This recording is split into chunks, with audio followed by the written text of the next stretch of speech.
और इस वक्त की बड़ी खबर, कांग्रेस ने राहुल को जनसभा से दूर रखा है। राहुल के भाषण से बढ़ती है धड़कन। जी हां, जयराम ठाकुर का यह बयान है। हिमाचल में सियासी सरगर्मियां बढ़ गई हैं और जयराम ठाकुर ने यह बड़ा बयान दिया है। कांग्रेस ने राहुल को जनसभा से दूर रखा है क्योंकि राहुल गांधी अभी हिमाचल नहीं पहुंचे हैं कैंपेन करने के लिए, और इस बीच सिराज में सीएम ने राहुल गांधी पर निशाना साधा है। कांग्रेस ने राहुल को जनसभा से दूर रखा है। जयराम ठाकुर ने यह बड़ा बयान दिया है। उन्होंने कहा कि राहुल के भाषण से धड़कनें बढ़ जाती हैं।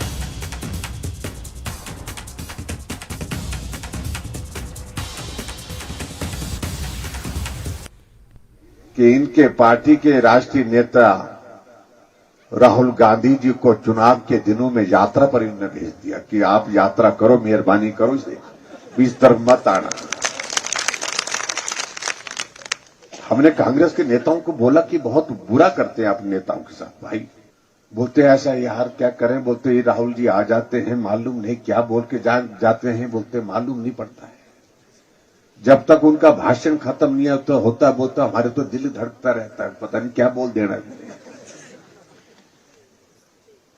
अभी दिल्ली में रैली थी, एक इनकी महंगाई पर एक रैली थी। राहुल गांधी जी भाषण देने के लिए खड़े हुए और भाषण देने लगे, महंगाई इतनी बढ़ गई, आटा 40 रुपए लीटर हो गया बोलते हैं। बेचारे कांग्रेसी सिर पकड़ करके बैठे बेचारे जी। देश के प्रधानमंत्री बनने की सोच रहे हैं। आटा किलो के हिसाब से मिलता है कि लीटर के हिसाब से मिलता है, ये भी अभी मालूम नहीं। उधर मंडी के सिराज में विधानसभा में चुनाव प्रचार के दौरान सीएम जयराम ठाकुर ने कांग्रेस नेता राहुल गांधी पर यह तंज कसा और हमला बोला है। सीएम जयराम ठाकुर ने कहा कि राहुल गांधी का भाषण शुरू होते ही कांग्रेसियों के दिल की धड़कनें तेज हो जाती हैं, और यह बयान भी हमने आपको सुनाया है कि किस तरह से जयराम ठाकुर ने यह तंज कसा है। राहुल गांधी प्रधानमंत्री बनने का सपना देख रहे हैं, जबकि उन्हें यह तक मालूम नहीं है कि आटा किलो के हिसाब से बिकता है या लीटर के हिसाब से।